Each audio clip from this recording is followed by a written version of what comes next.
The cruelest part was never the first goodbye.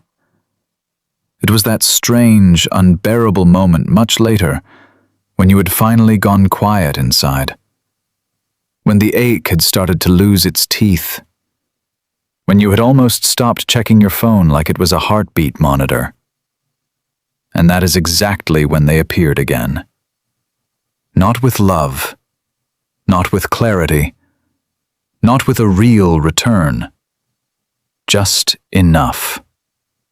A message at midnight, a name on your screen, a soft little reach, a memory, a song, a hey, a reaction to your story, a ghost with perfect timing. And suddenly all the healing you fought for feels like it slips through your fingers. Because the final dirty trick avoidants use is not always disappearance. Sometimes it is reappearance. Not to rebuild, not to repair, not to choose you fully, but to see if they still live inside you. That is what hurts. Because you thought the silence meant the story was over. You thought distance would reveal the truth and set you free. But what you didn't know is that some people only feel your value when they can no longer feel your availability. Some people do not move toward love when it is warm and open in front of them. They move toward it only when it starts slipping beyond their reach. And if you are honest, this is the brutal truth you have not wanted to face. Part of what kept you stuck was not just them. It was the chase. It was the hope.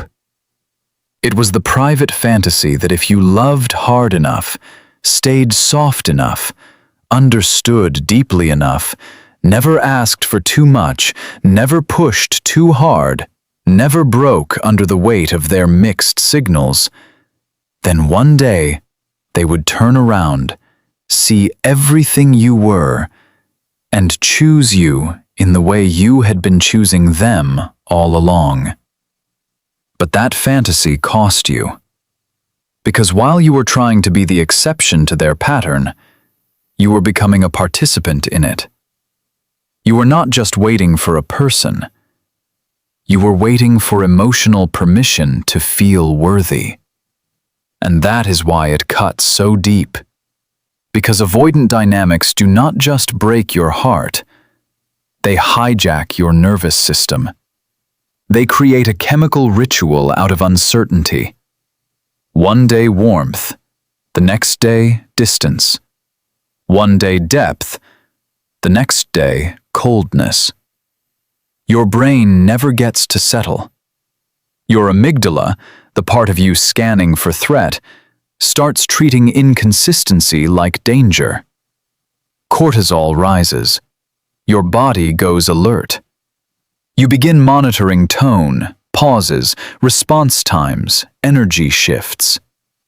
Then, when they finally give you a little affection, a little softness, a little eye contact, a little relief, dopamine floods in. And your body confuses relief with love. That is the trap.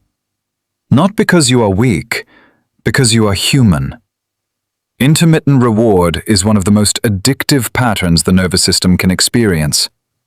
Not knowing when the warmth will come back can make the warmth feel more valuable than it really is. Your brain starts clinging to crumbs because the crumbs arrive after starvation. So what you call chemistry is often your body surviving emotional instability.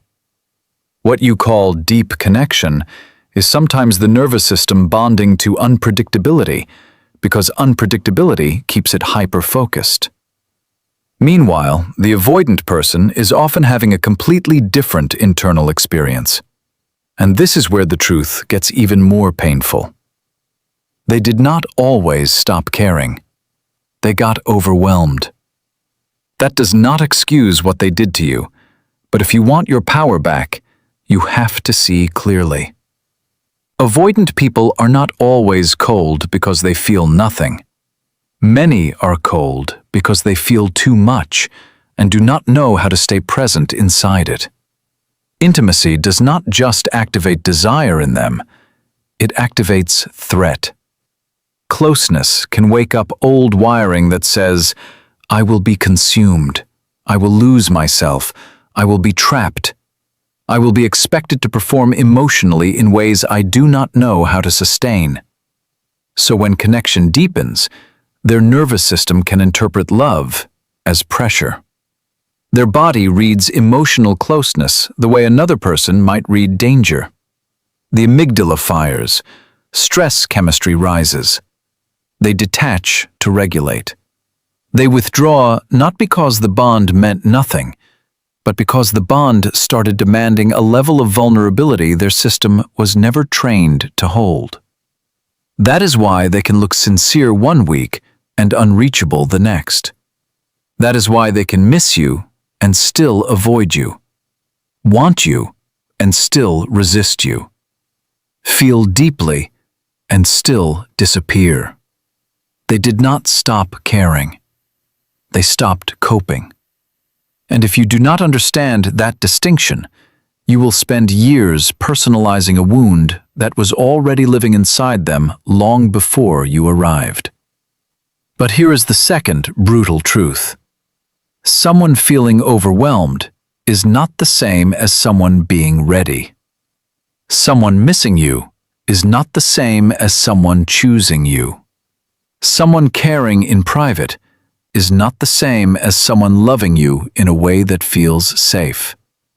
And this is where so many people lose themselves. They become interpreters of hidden emotion. They start living off subtext.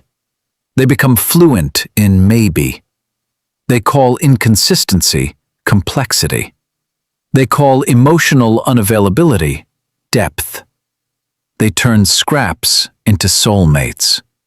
Because uncertainty is seductive when your self-worth is starving. So let's name the core concept that changes everything. Silence. Not the childish silence that punishes, not the dramatic silence that tries to provoke guilt, not the manipulative silence that says, "Now suffer like I suffered." Real silence. The kind that comes when you are no longer begging the story to become something else. The kind that happens when you stop sending energy where there is no emotional home for it. The kind that says, "I will not keep performing devotion just to remain memorable." This is the silence avoidants struggle with most. Because while your chasing once overwhelmed them, your true detachment unsettles them in a different way.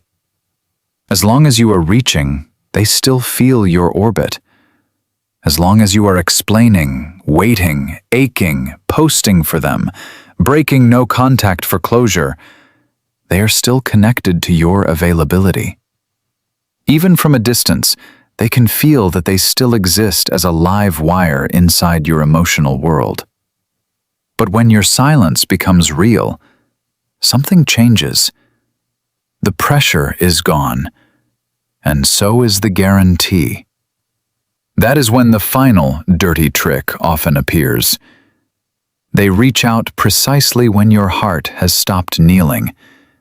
Not because they have transformed overnight, not because they suddenly understand your value in a mature, grounded, stable way, but because your absence has finally become emotionally legible to them. Now there is no demand, no conversation about needs, no mirror held up to their inconsistency, no expectation pressing against their chest, just space.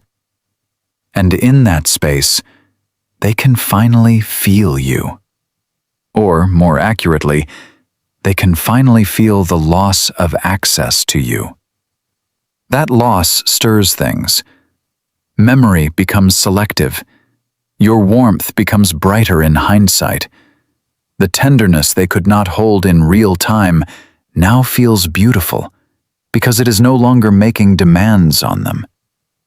Their nervous system, once calmed by distance, begins to react to that same distance differently when it is no longer their choice. Now uncertainty touches them. Now they wonder. Now dopamine starts flickering on their side because you are no longer available on command. Now they start opening old messages, revisiting old photos, checking if you still watch, checking if you still care, checking if they still matter. And because they are not always conscious of this process, the reach out can look heartbreakingly genuine. It can feel soft, tender, vulnerable. It can sound like, "I've been thinking about you." It can sound like, "I miss our connection." It can sound like, "No one understood me like you did." It can sound like, "I don't know why I'm messaging you." It can even sound like growth. That is why it hurts so much. Because part of them may mean it. But meaning it in the moment is not the same as being able to sustain it. Read that again in your bones. Meaning it is not sustaining it. This is the final dirty trick.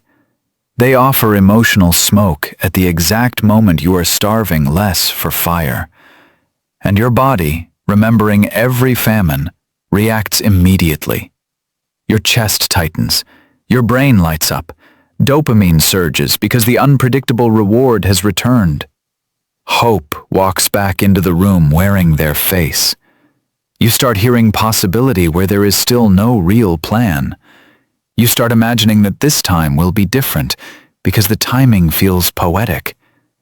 You think, maybe they finally realized. Maybe my silence worked. Maybe losing me changed them. Maybe.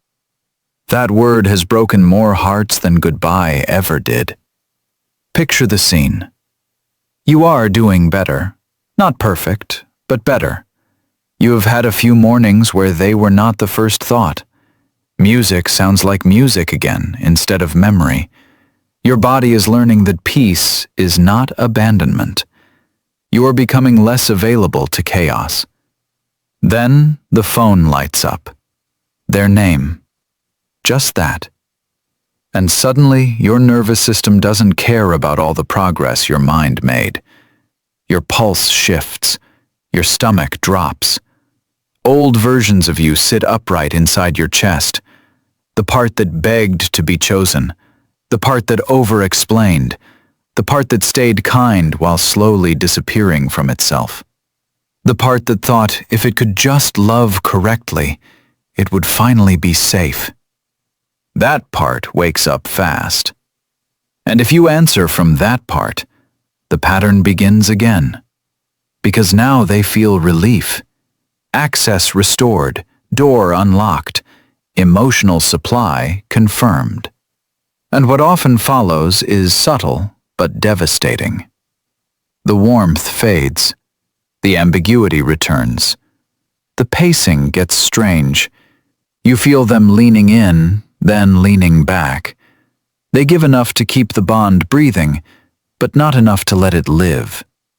They want contact without confrontation, familiarity without accountability, comfort without commitment. And you, if you are not careful, will call this reconnection. It is not reconnection if clarity is missing. It is not love if your nervous system has to bleed just to stay bonded. It is not intimacy if you are only allowed close when you ask for nothing. This is where the power dynamic begins to flip, and this is the part nobody tells you properly. When you stop chasing, they can start feeling what you felt. Not your exact pain, but your absence. Not your exact devotion, but your disappearance. For the first time, they may lie awake with the unanswered question. For the first time, they may replay your words. For the first time, they may wonder if they misjudged the one person who kept seeing past their defenses. For the first time, they may feel the restlessness, the curiosity, the ache, the obsession they once triggered in you. without fully understanding it. But this is not your invitation to become intoxicated by reversal. Do not make a throne out of being missed. Because being chased after neglect can feel powerful, especially if you have spent months feeling discarded. It can feel like justice. It can feel like proof that you mattered. It can feel like the universe finally balancing the scales. But be careful. Sometimes the ego loves the return more than the heart does. Sometimes you do not actually want them back. You want evidence that you were never hard to love. And if you are not honest about that, you will confuse their renewed attention with your healing. Healing is not proving they came back. Healing is no longer needing them to. There is also a warning here that almost nobody wants to hear. If you use silence as a strategy to force someone to chase, you are still trapped in the same pattern. Because then your detachment is not freedom, it is performance. Your nervous system is still kneeling at the altar, just wearing a colder face. You are still orbiting them, still timing your worth against their reaction, still hoping they will finally crown you with consistency, because you learned how to disappear more elegantly. That is not power. That is pain with better posture. Real power is quieter than that. Real power does not silence itself to manipulate. It becomes silent because it is done negotiating with confusion. And yes, this may hurt in a way that feels almost surgical. Because once you see the pattern clearly, you cannot romanticize it the same way. Once you understand that their reappearance may be less about transformed love and more about threatened access, something inside you breaks. But thank God it breaks. Let it. Let the fantasy break. Let the addiction break. Let the story that says you must be chosen by the unavailable in order to feel precious finally collapse under its own cruelty. Because your life cannot keep being built around who panics when you leave, but cannot love you well when you stay. That is not devotion. That is instability. And you were not born to become an emotional waiting room for someone who only reaches for you when the silence gets too loud on their side. You were not born to translate mixed signals into destiny. You were not born to earn tenderness through self-abandonment. You were not born to call emotional starvation a spiritual connection. You are allowed to be done. Even if they miss you, even if they come back softer, even if a part of them truly does care. Care is beautiful, but care without capacity will bruise you all over again. So if they return, do not ask only whether they feel something. Ask whether they can hold something. Can they hold discomfort without vanishing? Can they hold honesty without retreating? Can they hold intimacy without punishing you for needing it? Can they hold your heart without turning your love into a threat they manage through distance? If the answer is no, then their return is not redemption. It is repetition with better lighting. And you do not need one more beautifully packaged wound. The deepest shift happens when you stop seeing this as a game of who wants whom more, and start seeing it as a revelation of what your nervous system has mistaken for home. That is where the real transformation begins.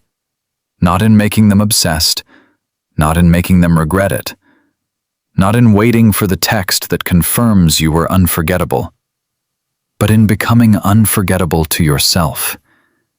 In becoming so rooted in your own worth that a delayed breadcrumb no longer feels like a feast. In becoming so emotionally sober that chemistry alone cannot seduce you into confusion. In becoming so honest that you would rather grieve the fantasy than keep living inside it. And that is when everything changes. Because the person you become after this is dangerous to the pattern. You stop over-explaining. You stop auditioning for safety. You stop mistaking longing for alignment. You stop romanticizing people who can only love you when you are leaving. You stop handing your nervous system to someone who has never learned how to hold their own. You become still, clear, harder to hook, softer with yourself, less available for crumbs, less hypnotized by almost. And one day, whether they come back or not, whether they watch from a distance or send one final message or disappear into the silence they created, it won't define you the way it once did. Because your identity will no longer be built around being the one who stayed. It will be built around being the one who woke up. The one who saw the pattern and did not call it fate. The one who felt the chemical pull and did not mistake it for truth. The one who understood that being deeply affected by someone does not mean you are deeply meant for them. The one who finally chose peace over possibility. The one who stopped waiting to be loved in a language that kept translating into pain. And that is the part they can feel, even if they never say it. When you truly stop caring in the old way, when your silence is no longer a tactic, but a threshold, when your worth is no longer up for negotiation, you become unavailable to the entire system that once fed on your confusion. That is why they stir. That is why they reach. That is why the final trick appears. But by then, if you have done the real work, you will not confuse their reaching with your destiny. You will see it for what it is: a test, an echo, a final tremor from a bond that taught you everything by almost destroying your sense of self. And this time, you will not need to answer it the way the old you would have, because the old you wanted to be chosen. The new you has become someone worth never abandoning, especially by yourself.